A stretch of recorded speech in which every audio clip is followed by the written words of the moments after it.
Good morning, this is your Math Sensei, Mr. Spensei, and this is STAAR Review Practice Test Problems 12 through 22. It says, what is the domain of the part of the function shown? So remember, they're asking for domain, they're asking for the x values. So x values for domain, we want to go left to right. If it had been range, they didn't ask for range, but just to remind you, if it wanted range, it's bottom to top. But in this case, we want domain. So furthest to the left, because we're going left to right. Okay, so we have a -1. And anytime we have a solid, it'll have a line like that. So less than or equal to, well, domain is the x. As a reminder, range is the y. And then we have an arrow. Well, where does that arrow go to? Oh, that arrow goes to infinity. We never get there. So we can't write this part. So -1 is less than or equal to x. We always want the x first. So x is greater than or equal to -1. So all values greater than or equal to, it has to be a line because this is a solid. If it had been a hollow, if it's a hollow, it's this. But in this case, we have a solid, so it's that. All great real numbers, this says greater than. Nope, because it's a solid.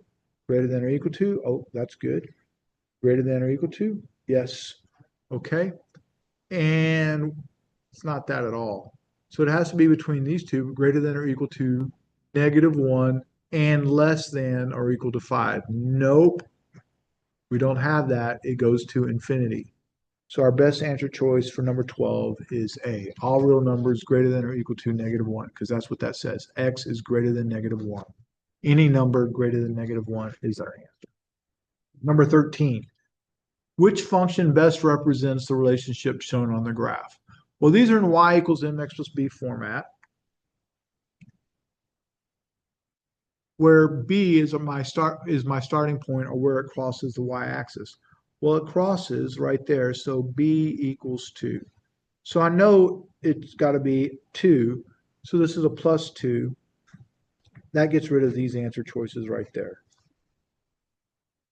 All right, I need to find another pretty point.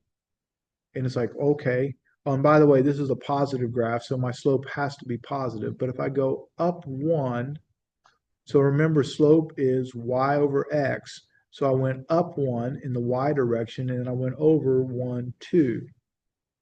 So my answer is y equals 1/2 x plus 2. That's using graphing. So with that said, my answer choice is D. Well, what if you can't remember how to do that? Cool, we're still good. We're just going to go to Desmos real quickly and try it out with Desmos. So I'm going to share my screen.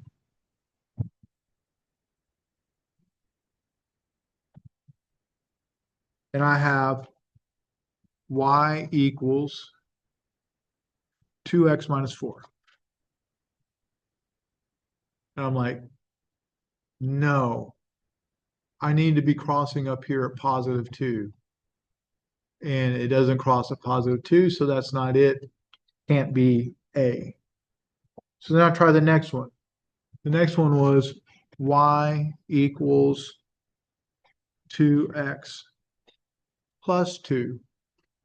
Well, this one crosses at the right spot, but it goes up too steep, because when I go to this point right here, 1, 4, I'm gonna pause this for a second, but I have 1, 4. I'm gonna stop my share for just a second. I'm like, you know what? 1, 4 is here. So even though it hits here, can't be B. So we'll try C.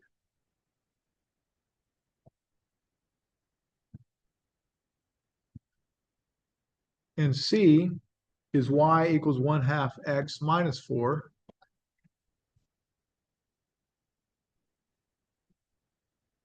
It's like, no, it's crossing the y-axis at the wrong spot. It has to cross a positive 2, so it can't be C. So our only choice must be D. Let's try it out.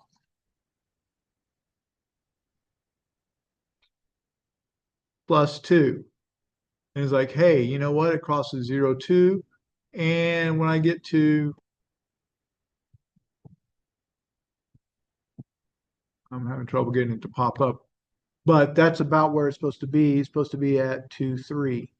And I'm going to stop the share for one other thing that you can do. I can find two good points because this is a point. I could say 0, 2. That's an X and that's a Y. And I also have this point, which is 2, 3. And that's a point. Both of those are points. So I'm going to go back to Desmos and show you one other thing you can do.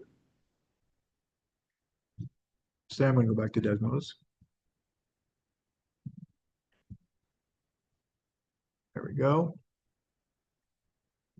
So the other thing I can do is I can press the plus button and go to table, and I can input a point.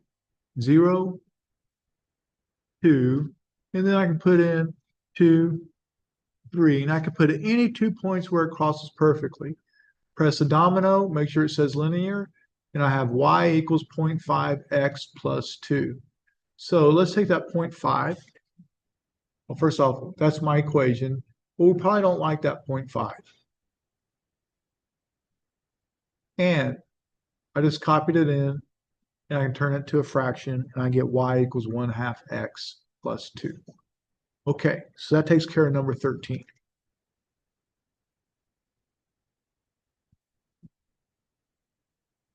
Number 14, which statement about y equals 12x squared minus 36x plus 27 is true? Well, I have these different equations. First off, remember, this is the same as saying y equals 12x squared minus 36x plus 27. So the very first thing I'm going to do is I'm going to plug that in to Desmos and see what happens. Now we're going to have to do Desmos a bunch on this. We're going to use Desmos a whole lot.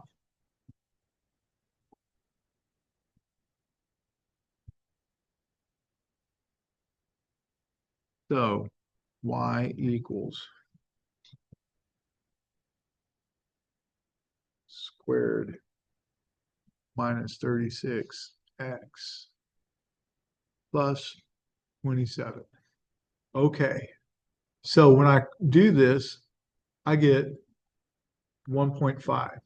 I need to copy that 1.5 and turn it into a fraction. As a fraction, that's 3/2. Okay. So we know we have a 3/2. And how many zeros do we have? Oh, we only have one because we only hit the x-axis one time. So let's stop our share. We only have 1 0. We can either have 0, when I ask about zeros, we can either have 1 0, we can have 1 0, 2 zeros, or 0 zeros. So how many times did we touch the x-axis? Well, our graph looked like this. It only touched it one time, so we only have 1. So we only have 1 0, and when we looked at Desmos, it turned it into 3/2. It touched it at 1.5. So our best answer choice for 14 is D. All right. This said 2/3. That's wrong. Is this had 2 zeros? The only zero. So this is 1 0. This is 1 0. So it could be only one of these because it only touches once, but it touched it 3/2. So there it is for number 14. Number 15. What are the slope and y-intercept that best represent this linear function? All right. First off, the y-intercept. That's where it crosses the y-axis. So y equals mx plus b.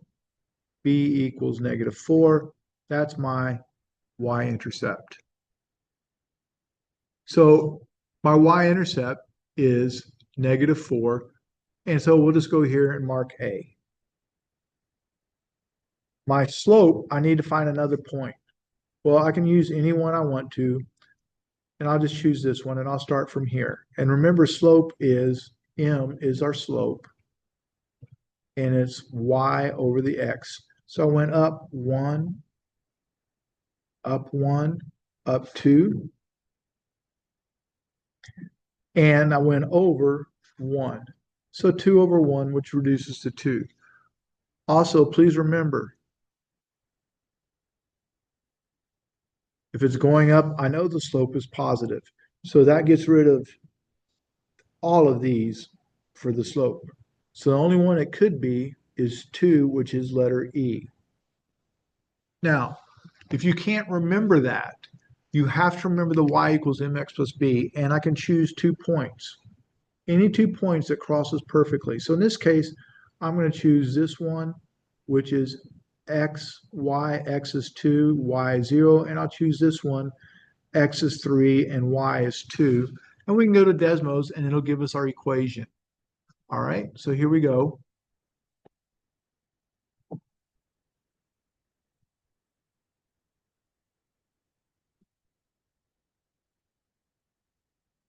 And I'm going to press the plus button, press table, and 3, 0. And I know to use linear because they told, I mean, we saw the graph, and the graph was a straight line. Oops, that was supposed to be 2, 0. And 3, 2. And we're going to go ahead and there it is. Y equals 2x minus 4. And that's what we marked. Minus 4 for our y-intercept, our b, and our slope of m is 2. So m is positive 2. All right, moving on. Number 16. Which expression is equivalent to this? Okay, so I'm going to shortcut this. I'm not going to go through the whole thing because most of the time you can do this and you'll be fine. So this can be a 1, and this is a 1. So what's 1 times 1? Well, 1. So that means they all need to start with 1. Guess what? They all do. That didn't help a whole lot. Well, then I can go to the last one. Positive times a positive. A positive times a positive is a positive, and 5 times 6 is 30. Gosh, right away I eliminated 2 answers without doing a whole lot of work. All I did was multiply the first times this and got 30. I went 5 times 6. So last of the first, last of the second, that got me 30. So now I'm down to 2. All right. So at this point, what's the difference? Well, this says z cubed, this says z cubed. So let's try this out. We're going to have to multiply this, multiply this times this. That gives me z cubed. Then this times this. Well, that gives me negative 4z squared because 1 times 4, and then I add my exponents. And then I go z times 6, and I get plus 6z.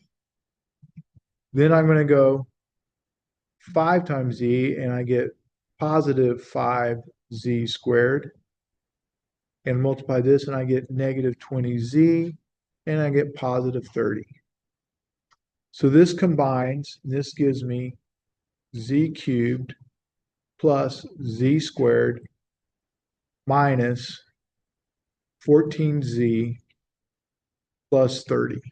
So my answer choice, number 16, is C. All right, this is number 17. The graph of a quadratic function is shown on the grid. Which statement is best supported by the graph? All right, the function has a 0 at 6. No, the zeros are the x-intercepts. So when I ask for a 0, it's asking for the root or x-intercept. And my x-intercepts are at -6, 0, and at 0, 0. So this is false. The minimum value is 9. No, this goes to negative infinity. Besides that, because it's faced like this is a max. A minimum would have been shaped like this. So this is false. The vertex of the graph is at 9, -3. Well, the vertex of the graph is right here, and that vertex is at -3, 9, so this is false. The equation of the axis of symmetry of the graph is x equals -3. Well, the line of symmetry is what cuts it in half. And it will always be written as x equal. And what is the x equal? Well, it hits right there at -3, so x equals -3. The answer to 17 is D. Number 18. Okay. New houses are being, and by the way, if they give you a table, chances are you're going to need to enter the table in the decimals. New houses are being built in the neighborhood. The table shows the exponential change in the number of houses in the neighborhood over the last 6 years. Which exponential function best models the data? So they told me this is an exponential function, which is super important because that means I'm going to need to use the exponential regression. I need to go to Desmos and I'm going to input that data into Desmos.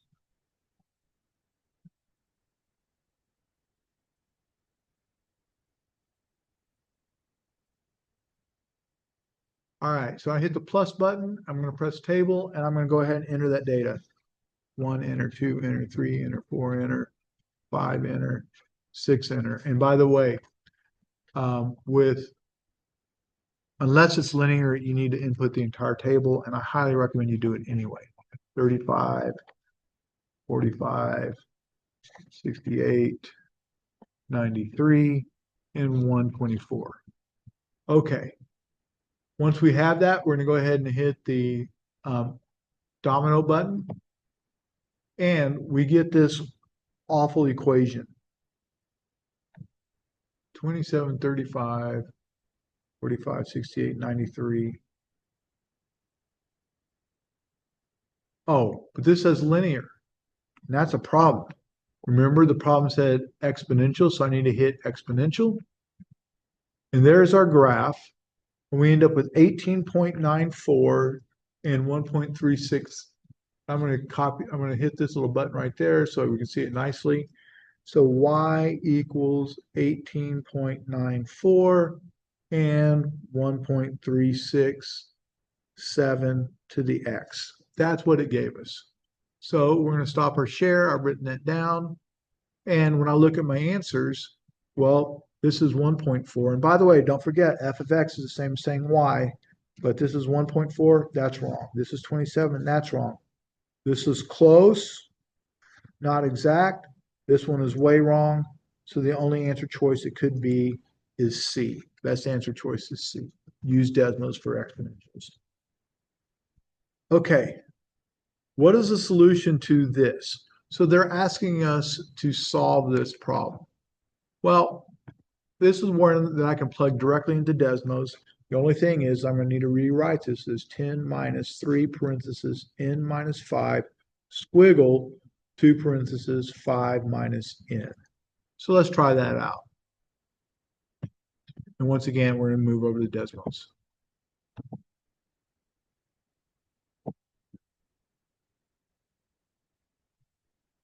And that's not the screen I want to, so that's not what I want to share. Share. That's what I want to share. So when I go to share that, we're going to have 10 minus 3 parentheses n minus 5 squiggle 2 parentheses 5 minus n. Oops. All right. So in this case, I get my answer. N is 15. We don't write that. So M equals 15. That's my answer. We're done with that one. Calculated it. The Desmos did a really nice job with that. Stop that. Share. Which value represents the rate of change of y with respect to x for this function? Ooh. Okay. So rate of change means rate of change is our slope. So I highly recommend that we make this look like y equals mx plus b. So I'm going to move this x to the other side. When I do that, when I move it to the other side, it's going to change signs. So now I have negative 4/7 y equals negative 2/5 x plus 3/2. Bad news. I can't have a negative 7/4. This has to be 1. So I have to multiply by the reciprocal. When I multiply by the reciprocal, this becomes negative. I have to multiply by negative, but I flip it and I'm multiplying everything. You're like, I can't do the fractions. Don't worry about it. I just need to multiply this times this. So this part will go to 1. And we won't even worry about this because this is our b. This is what I have to worry about. So this times this. So let's go to Desmos.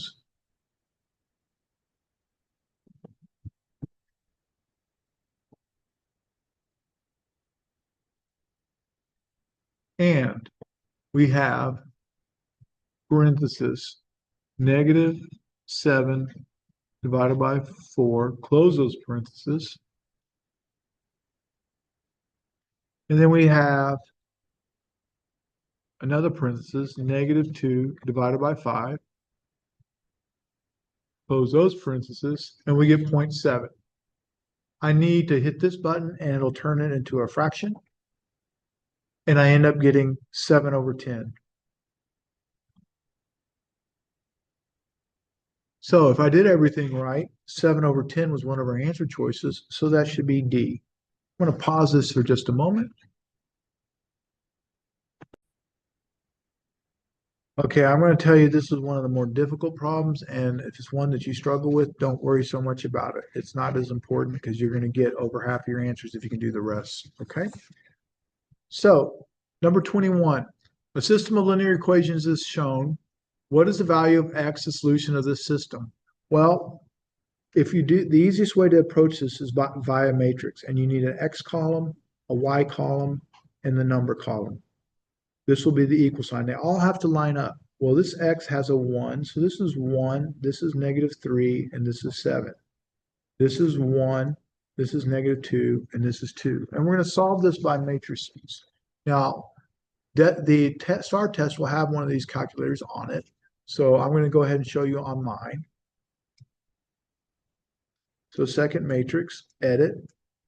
And if you notice, I have 1, 2, 1, 2, 3 columns. So 2, enter, 3, enter. You know what? I need to slow down. So blue, then the matrix button, arrow to edit, press enter. And then we're going to press 2, enter, 3, enter. All right, all I need to do is enter those numbers. 1, enter, negative 3, enter, and 7. Then I need to do 1, enter, negative 2, enter, and 2, enter. Once that's done, I press blue and I'll leave the matrix, but I have to go back. So blue and then matrix, arrow to math, drop down to RREF and press blue matrix and enter twice. And so my answers are negative 8 and 5. And because x came first, this is my x, this is my y. So what is the value of the x solution? Well, they only asked for the x, so they're looking for negative 8. So that's my answer. Okay? So that's the answer choice to that. Number 22. A shipping company started with 40 employees. The number of employees increases at a rate of 7.5% each year. Which function can be used to model the number of employees at the shipping company after X years? All right. So we started with, so our starting, when we're doing when we're doing a exponential function, it's going to be f of x equal the starting point. So I'm going to, the initial times, and in this case, it's an increase. So it's going to be 1 plus the percent raised to the number of years. So in this case, our starting point is 40. Well, if it's 40, that gets rid of this 43 and this 43 right away. Okay? So now we're down to 2. But we're supposed to increase, which if we're going to increase, we have to be greater than 1. An increase means greater than 1. A decrease is less than 1. The one that has the increase is this one. And notice it's 1 plus 0.075. Okay. So our answer choice to number 22 is B. Appreciate you watching and I look forward to seeing you on the next one. Thank you.